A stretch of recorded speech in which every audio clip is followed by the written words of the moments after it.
Today we're going to be in Genesis 45, 46, and 47. I'm sure it's a little bit more on Joseph and Pharaoh and other issues that were going on. And I think we also listened to, I think this is the chapters where Joseph gets reacquainted with his family. But let's find out. Let's go ahead and get started here. See what the Lord has to say to us today. The news soon reached Pharaoh's palace. Joseph's brothers have arrived. Pharaoh and his officials were all delighted to hear this. Pharaoh said to Joseph, "Tell your brothers, this is what you must do. Load your pack animals and hurry back to the land of Canaan. Then get your father and all of your families and return here to me. I will give you the very best land in Egypt, and you will eat from the best that the land produces." Then Pharaoh said to Joseph, "Tell your brothers, take wagons from the land of Egypt to carry your little children and your wives, and bring your father here. Don't worry about your personal belongings, for the best of all the land of Egypt is yours." So the sons of Jacob did as they were told. Joseph provided them with wagons, as Pharaoh had commanded, and he gave them supplies for the journey, and he gave each of them new clothes. But to Benjamin he gave 5 changes of clothes and 300 pieces of silver. He also sent his father 10 male donkeys loaded with the finest products of Egypt, and 10 female donkeys loaded with grain and bread and other supplies he would need on his journey. So Joseph sent his brothers off, and as they left, he called after them, "Don't quarrel about all this along the way." And they left Egypt and returned to their father Jacob in the land of Canaan. "Joseph is still alive," they told him, "and he is governor of all the land of Egypt." Jacob was stunned at the news. He couldn't believe it. But when they repeated to Jacob everything Joseph had told them, and when he saw the wagons Joseph had sent to carry him, their father's spirits revived. Then Jacob exclaimed, "It must be true. My son Joseph is alive.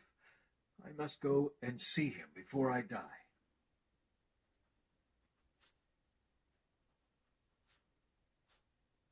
Chapter 46. Jacob's journey to Egypt. So Jacob set out for Egypt with all his possessions. And when he came to Beersheba, he offered sacrifices to the God of his father Isaac. During the night, God spoke to him in a vision. "Jacob, Jacob," he called. "Here I am," Jacob replied. "I am God, the God of your father," the voice said. "Do not be afraid to go down to Egypt, for there I will make your family into a great nation. I will go with you down to Egypt, and I will bring you back again. But you will die in Egypt with Joseph attending to you." So Jacob left Beersheba, and his sons took him to Egypt. They carried him and their little ones and their wives in the wagons Pharaoh had provided for them.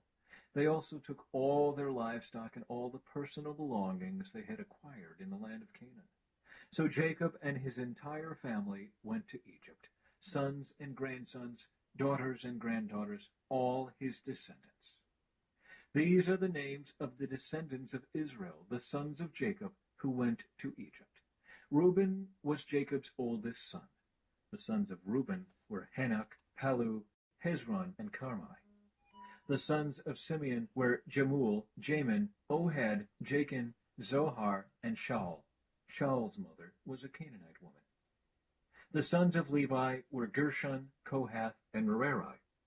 The sons of Judah were Onan, Shelah, Perez, and Zerah, though and Onan had died in the land of Canaan. The sons of Perez were Hezron and Hamul. The sons of Issachar were Tola, Puah, Jashub, and Shimron. The sons of Zebulun were Sered, Elon, and Jalil. These were the sons of Leah and Jacob who were born in Padan-aram, in addition to their daughter Dinah.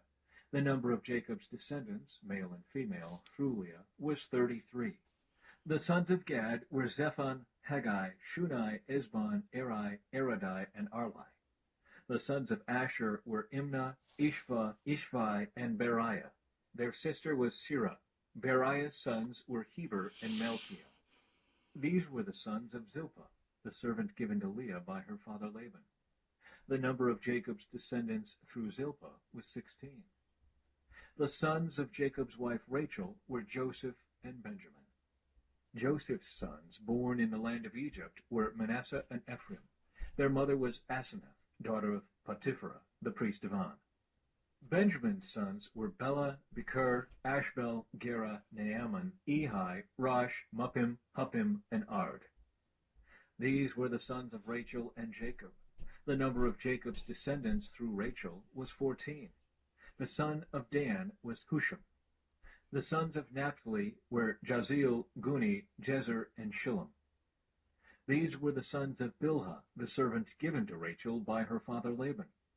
The number of Jacob's descendants through Bilhah was 7. The total number of Jacob's direct descendants who went with him to Egypt, not counting his sons' wives, was 66. In addition, Joseph had 2 sons who were born in Egypt. So altogether, there were 70 members of Jacob's family in the land of Egypt. Jacob's family arrives in Goshen. As they neared their destination, Jacob sent Judah ahead to meet Joseph and get directions to the region of Goshen. And when they finally arrived there, Joseph prepared his chariot and traveled to Goshen to meet his father Jacob. When Joseph arrived, he embraced his father and wept, holding him for a long time. Finally, Jacob said to Joseph, "Now I am ready to die, since I have seen your face again and know you are still alive." And Joseph said to his brothers and to his father's entire family, "I will go to Pharaoh and tell him, 'My brothers and my father's entire family have come to me from the land of Canaan. These men are shepherds and they raise livestock. They have brought with them their flocks and herds and everything they own.'" Then he said, "When Pharaoh calls for you and asks you about your occupation, you must tell him, 'We, your servants, have raised livestock all our lives, as our ancestors have always done.' When you tell him this, he will let you live here in the region of Goshen, for the Egyptians despise shepherds."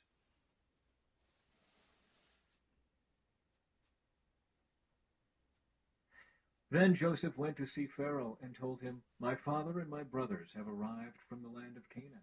They have come with all their flocks and herds and possessions, and they are now in the region of Goshen." Joseph took 5 of his brothers with him and presented them to Pharaoh.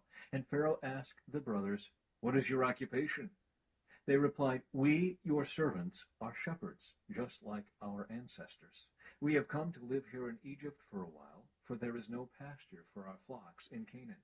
The famine is very severe there, so please, we request permission to live in the region of Goshen."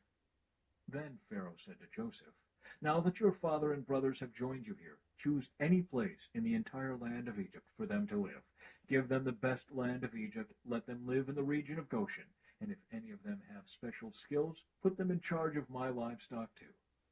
Then Joseph brought in his father Jacob and presented him to Pharaoh, and Jacob blessed Pharaoh. "How old are you?"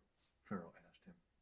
Jacob replied, "I have traveled this earth for 130 hard years, but my life has been short compared to the lives of my ancestors." Then Jacob blessed Pharaoh again before leaving his court. So Joseph assigned the best land of Egypt, the region of Ramesses, to his father and his brothers, and he settled them there just as Pharaoh had commanded. And Joseph provided food for his father and his brothers in amounts appropriate to the number of their dependents, including the smallest children. Joseph's leadership in the famine. Meanwhile, the famine became so severe that all the food was used up, and people were starving throughout the lands of Egypt and Canaan. By selling grain to the people, Joseph eventually collected all the money in Egypt and Canaan, and he put the money in Pharaoh's treasury. When the people of Egypt and Canaan ran out of money, all the Egyptians came to Joseph. "Our money is gone," they cried, "but please give us food, or we will die before your very eyes." Joseph replied, "Since your money is gone, bring me your livestock. I will give you food in exchange for your livestock." So they brought their livestock to Joseph in exchange for food. In exchange for their horses, flocks of sheep and goats, herds of cattle and donkeys, Joseph provided them with food for another year. But that year ended, and the next year they came again and said, "We cannot hide the truth from you, my lord. Our money is gone, and all our livestock and cattle are yours. We have nothing left to give but our bodies and our land. Why should we die before your very eyes? Buy us and our land in exchange for food. We offer our land and ourselves as slaves for Pharaoh. Just give us grain so we may live and not die, and so the land does not become empty and desolate."